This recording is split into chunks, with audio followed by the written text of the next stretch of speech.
We're one of those organizations that has gaily quoted the ultimatum game as demonstration of the bankruptcy of Homo economos. But your book sends that ball right back over the net. So tell us about that. Yeah. So it's funny that when you said, Matthew, that you wanted to look at two of the controversial topics, we were almost laughing when you said altruism, because not a single, as we've gone around the United States and the UK, not anyone has ever called that controversial. So it's interesting that it... Well, first of all, no one's ever heard of the ultimatum game except for this room. You see, we were an audience, you could choose between talking about prostitution or altruism, but this is an audience that is just so much more interested in goodness. Well, it's so much more interested in goodness than sex. Yeah. That's the RSA audience. So Dubner was the fun part. Let me do the background of the history. So within economics, there has been a long tradition of viewing human behavior as being primarily motivated by self-interest.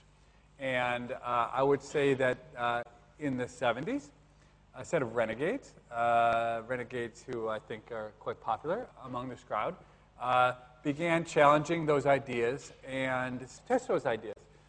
And it's very difficult to test for altruism in the real world, because when barns used to burn down, everyone would gather from the whole community to help build the barn again. And this certainly has a feel of altruism to it. And yet, if you didn't help your neighbors build their barn, they wouldn't help you if your barn got built. Okay? So it's much more complex than the idea that you simply want to help others. Tied to it is an idea of reputation and insurance. So these economists had the idea that they should go into the lab and use college students to test these ideas. And this had been quite popular among psychologists, but almost unheard of among economists. There were just a handful of lab experiments in economics in the 30s, 40s, and 50s, and 60s. But eventually, what economists came to do was to try to test using games like the ultimatum game and the dictator game. And what they found over and over was that college students behaved as if they were incredibly giving and altruistic in the lab, that the what economists have come to call social preferences were quite prevalent. Do you want to explain the ultimatum game? All right, so, well, where Levitt was about to get to, you know, we could fast forward a little bit and talk about the work of a colleague of Levitt's named John List. And that's really what the chapter is about, is just as an aside, when we write these books, what we try to do is not have them just be screeds or dogma, recitations of dogma, but have them be stories that revolve around a person, a character in some way. And maybe the driest character eligible for inclusion in a book like this is another academic research economist like John List, but that's who we chose for this bit on altruism. And so he's a colleague of Levitt's at the University of Chicago, and Levitt actually began to do a lot of this work with him.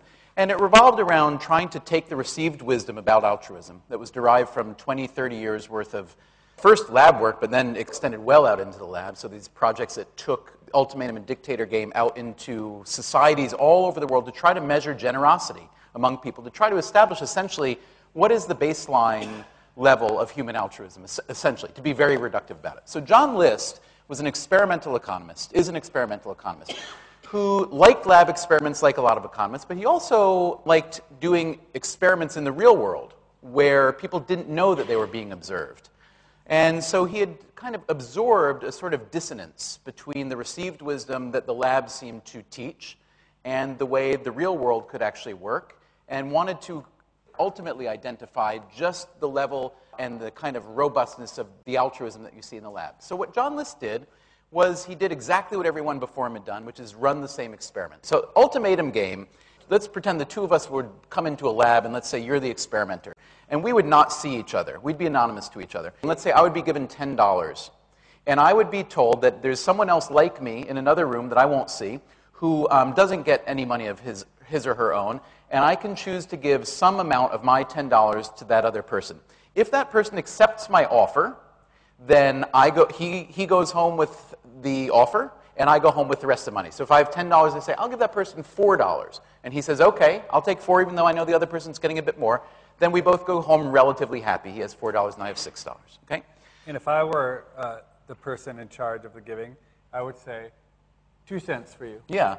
And you would say? And I would say, because I'm human, because I'm not an economist, just for the record, Levitt's an economist, I'm just a lowly journalist. Because I'm a lowly journalist, I don't think like an economist does, and I would actually be upset. So an economist who is emotionless essentially, would choose, would say to him or herself, oh, well, 2 cents is more than 0, and therefore I should take the 2 cents, and why do I need to surrender my 2 cents to punish the other person? Did you make it clear? So if a person rejects, everyone walks out with 0. So if he offers 2 cents to me and I reject his 2-cent offer, he does not get $9.98. He gets 0. It's called the ultimatum game because you have to find the ultimatum at which both people can accept it. Now, that's kind of the more fun, slightly more complicated game. The simpler game that John List chose to pursue is called Dictator. And Dictator derives from ultimatum, but it's even simpler, and it's just one direction. There's no ability to rebuff the offer. We come into a room. We don't see each other. I'm given $10 and told that I can give some or all of my amount, from 0 to $10, to this other person like me in another room whom I will never see. And I don't know what that person might use the money for. It's not like the barn building experience. So let's pretend for a minute that we're the professors running this experiment, and you all are the students who come in. You are the dictator. You're the only one who makes a decision. This person has no say in the matter. He only gets to keep what you say he gets to keep. So you're given $10. Let's see by show of hands. Raise your hand if you would give all 10 of your dollars to the person down the hall in the other room. Okay, so there's always 1 or 2 Gandhis in the room. And the world needs a few. Raise your hand if you would give, let's say, $5. So that's like, goodness gracious, maybe 40% here? Wow. Raise your hand if you'd give, let's say, $1, $2, $3, or $4. Okay, and raise your hand if you'd give 0. Yeah. So, Levitt, what do you think about the zeros? So the best predictor of people giving 0, it turns out, is being undergraduate economics majors. So how we got one right here. All right. Yeah. Okay. Perfect. So you've learned your studies well. Okay. Yeah. So you get an A for today's lesson. So when John List ran these experiments, he found pretty much like all who'd come before him that people gave on average about $3, right? Yeah, 3 out of 10. Which seems, now again, this is an incredibly simplistic reduction of what altruism is about. But it seems to show that in the lab, people, when given an opportunity to give some of what they have been given or some of what they have to someone else who will never see them, who can't thank them even later, that they give some of what they have.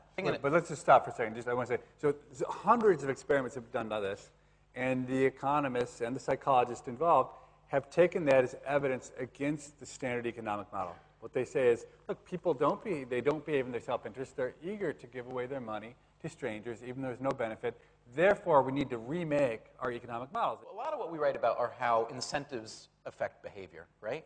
And a lot of what we write about are how often very simple tweaks to incentives will affect behavior quite a bit, often in ways that are not expected. So what John List did now, having some more real-world experience perhaps than a lot of the other experimental economists, decided to change the parameters. You come in, we give you $10, but instead of having the option to go from giving away from 10 to 0 of your dollars, you can go from 10 to -1, which is another way of saying you can take $1 from the person in the other room who will still not see you. So you can walk out now with, let's say, $11, okay? So think about how you might play the game now. I would invite the very, very benevolent soul who gave $10 before to ask, would you still give all $10 if you now have the option to take one as well? You would. All right. So you're just an outlier who will never be explained by science.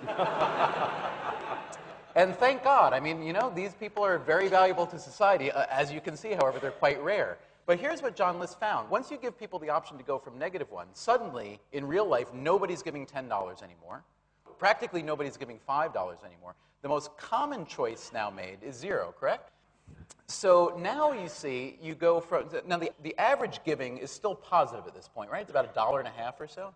But what you've seen is you've just given people one choice. So what it appears to be is that instead of exhibiting just pure altruism, what it may appear to be is that people in an experimental setting kind of have an expectation of wanting to appear like the kind of person who is nice enough to give people some money, as opposed to actually wanting to give the money. And now you can look like a good person simply by not stealing from the other person.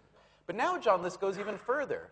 What if I push it to $10? What if I can take $10 from the other person? I can give up to 10, and I can take up to 10. When you run the experiment like that, you find that instead of giving, on average, people steal. They steal about $1.50 as opposed to giving away $3. In just a few tweaks of the experiment, John List was able to show that these altruists, who were giving 30% of what they had, were actually a gang of thieves when given the opportunity. It's not that the people had changed. It's just that the people were responding to the incentives and the particular parameters of the experiment. And that is how we, in a nutshell, try to reassess what we've learned from economic experiments about altruism.